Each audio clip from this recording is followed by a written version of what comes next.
भारतीय रेल के group D कर्मचारियों की मिनिमम सैलरी कितनी बनती है। उसमें आपको यह भी बताया था कि यदि आप भारतीय रेल मालगोदाम श्रमिक संघ से जुड़े हुए हैं, यदि आपका जॉब परमानेंट हो जाता है तो आपको भारतीय रेलवे की तरफ से मिनिमम सैलरी कितनी मिलेगी। यदि वो वीडियो अभी तक आप नहीं देखे हैं तो डिस्क्रिप्शन में उसका लिंक मिलेगा, जाके अवश्य देखिए। उसके बाद ये वीडियो देखिएगा तो ज्यादा बेनिफिशियल साबित होगा, ज्यादा समझ में आएगा।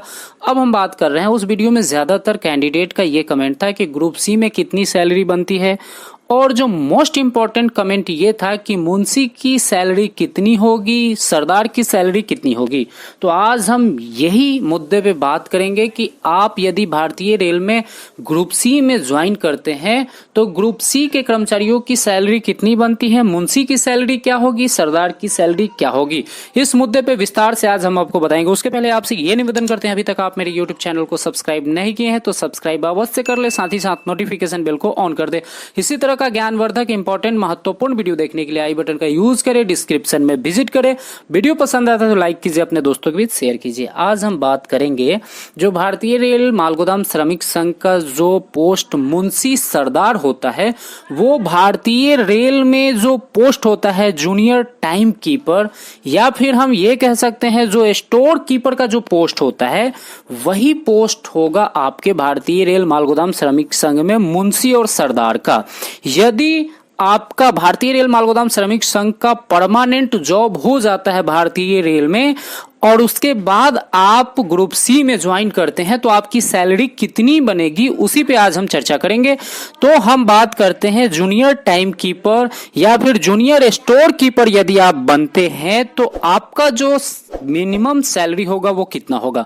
उसके लिए क्वालिफिकेशन की अगर बात करें तो इंटरमीडिएट होना अनिवार्य है। आप इंटर किए हैं तभी आप स्टोर कीपर या फिर मुंशी या सरदार बन सकते हैं जूनियर।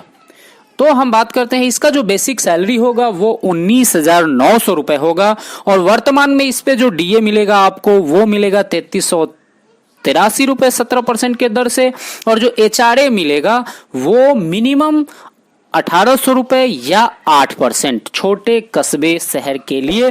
तो इसमें 1800 जोड़ देते हैं एचआरए, और ट्रांसपोर्ट का 1057 रुपए जोड़ देते हैं। तो ये जो ग्रोस सैलरी आपका बनेगा वो 26,140। इसमें इंश्योरेंस और एनपीएस का डिडक्शन कर दिया जाए 2358 रुपए, तो आपका सैलरी बनेगा 23,782 रुपए इन हैंड, ये आपको मिलेगा।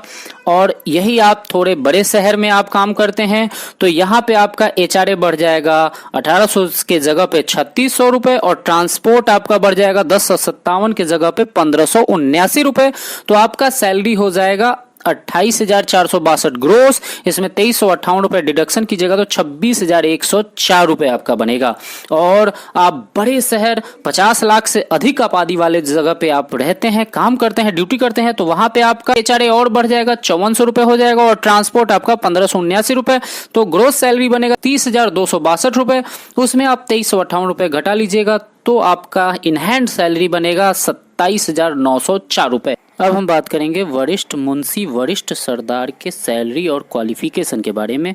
पहले ही हमने आपको बता दिया, ये जो मुंशी और सरदार का पोस्ट रेलवे में समकक्ष होता है स्टोर कीपर या फिर सीनियर क्लर्क के समकक्ष सीनियर मुंशी सीनियर सरदार का होगा। तो इसके लिए जो क्वालिफिकेशन होगा वो ग्रेजुएशन चाहिए, किसी भी स्ट्रीम से आप ग्रेजुएशन किए हैं तब आप वरिष्ठ मुंशी वरिष्ठ सरदार ईसीआरसी वरिष्ठ स्टोर कीपर वरिष्ठ वाणिज्य क्लर्क कम टाइपिस्ट बनने के योग्य है, एलिजिबल है। अब हम बात करते हैं आपकी सैलरी के बारे में।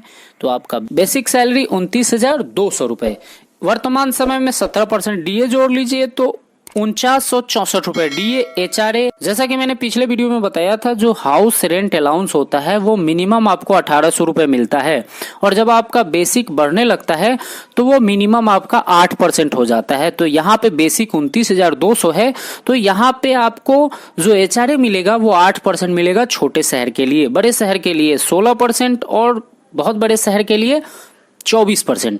तो यहाँ पे हम जोड़ लेते हैं आपका जो छोटे शहर छोटे कस्बे में आप काम करते हैं नॉर्मल स्टेशन पे, तो वहाँ पे आपका जो बेसिक बनेगा 29,200, डीए आपका 4964 रुपए, एचआरए आपका 2336 रुपए, और ट्रांसपोर्ट के बारे में थोड़ा सा समझ लीजिए।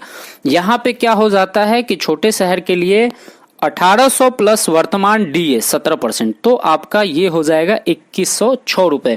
और बड़े शहर के लिए क्या होता है 3600 प्लस वर्तमान डीए, तो ये लगभग 4212 रुपए हो जाता है। तो हम अब बात करेंगे आपका जो कुल सैलरी बना वो बना 38,606 रुपए। इसमें डिडक्शन कर लीजिए एनपीएस और इंश्योरेंस का 3446 रुपए, तो आपका इन हैंड सैलरी बना 35,160 रुपए। यही आप थोड़ा सा बड़े शहर में जाइएगा तो एचआरए 2336 की जगह पे आपको मिलेगा 4672 रुपए, और ट्रांसपोर्ट 2106 के जगह पे मिलेगा 4212 रुपए। यहाँ पे आपका फिर ग्रोस सैलरी बढ़ जाएगा 43,048 रुपए, इसमें 3446 डिडक्शन होगा तो 39,602 रुपए इन हैंड बनेगा। बहुत बड़े शहर जैसे दिल्ली, कोलकाता, मुंबई, चेन्नई, हैदराबाद, सिकंदराबाद, इस टाइप के बड़े शहर में आप जाइएगा तो वहां पे बेसिक वही रहेगा 29,200, डीए आपका वही 4964 रुपए, एचआरए बढ़ जाएगा, जी हाँ एचआरए आपका हो जाएगा 7,008 रुपए, और ट्रांसपोर्ट 4212 रुपए ही रहेगा। तो कुल जो सैलरी ग्रोस बनेगा वो बनेगा 45,384 रुपए, इसमें 3446 रुपए सब्सट्रैक्ट कर दीजिए तो इन हैंड सैलरी बनेगा 41,938 रुपए। ये आपका सरकारी डाटा है, ये आपका मिनिमम सैलरी बनेगा। जैसे कि मान लीजिए कि आपका जो पार्सल है, पार्सल घर है या माल गोदाम है या कोई ऐसा स्टोर है जो 24 घंटे कार्य करता है, तो वहां पे नाइट अलाउंस भी बनेगा, और आप दूसरे स्टेशन पे 8 किलोमीटर दूर जाते हैं तो टीए भी बनेगा। तो अगर ये सब चीजें को भी जोड़ दिया जाए टीए और एनडीए, तो आपका लगभग 10,000 और अधिक हो जाएगा। लेकिन मान लीजिए कि आपका नाइट नहीं लगता, टीए आप एक ही जगह पे कार्य करते हैं तो टीए का चांसेस कम है, एनडीए तो आपका लगेगा ही लगेगा, तो 3-3 हजार रुपए और बढ़ा सकते हैं। लेकिन ये सब सैलरी कब है, जब सरकारी होगा तब। वर्तमान में आपके पदाधिकारी से मैंने बात किया तो उन लोगों ने कहा जो मुंशी की सैलरी और सरदार की सैलरी होगी वो समान होगी और वो 44,000 रुपए होगा। तो 44,000 का जो हमारा डाटा रेलवे का कहता है वो senior clerk, senior time keeper या सीनियर स्टोर कीपर का सैलरी आ रहा है, वो भी उतना नहीं आ रहा है, लेकिन एनडीए वगैरह जोड़ेंगे तो 44,000 आ जाएगा, सीनियर का आ रहा है। तो जब ये सरकारी जॉब होगा तब आपको 44,000 मिलेगा, कोई बहुत बड़ी बात नहीं है। यदि आप सीनियर मुंशी बनते हैं, सीनियर क्लर्क बनते हैं, सीनियर सरदार बनते हैं तब। अगर आप जूनियर रह जाते हैं तब आपका 44,000 बिल्कुल नहीं बनेगा, तो आपका 25 से 30 हजार रुपए ही बनेगा। सीनियर में आपका 40 से 45 बन सकता है, कोई बड़ी बात नहीं है।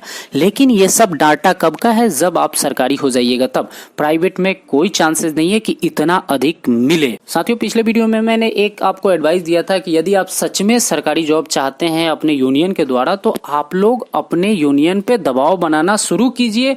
ये सबसे सही और सटीक टाइम है। टाइम निकलते जाएगा, आप लोग ऐसे ही झांसे में रह जाइएगा, सिर्फ वो लोग दावा करते रह जाएंगे, आपको सपना दिखाते रह जाएंगे और आप सपना देखते रह जाइएगा। कि ये जो सैलरी की जानकारी है ये सब आपको सरकारी ऑफिशियल डाटा का दिया गया है। इसमें हम ये नहीं कहते हैं कि बीआरएम जीएसएस आपको इतना दिलवाएगी, या फिर आपको माल गोदाम में एज अ प्राइवेट मुंशी और सरदार रहते हैं तो आपको सैलरी बनेगी। मुंशी और सरदार प्राइवेट एज रहते हैं तो मुझे नहीं लगता है कि 15,000 से ज्यादा आपको मिलेगा। टू बी ऑनेस्ट, मैं किसी को सब्ज बाग नहीं दिखाता हूं। तो आप लोग खुद कैलकुलेट कीजिए, डिसाइड कीजिए। आप अगर सरकारी जॉब होता है तभी आपको इतना अधिक सैलरी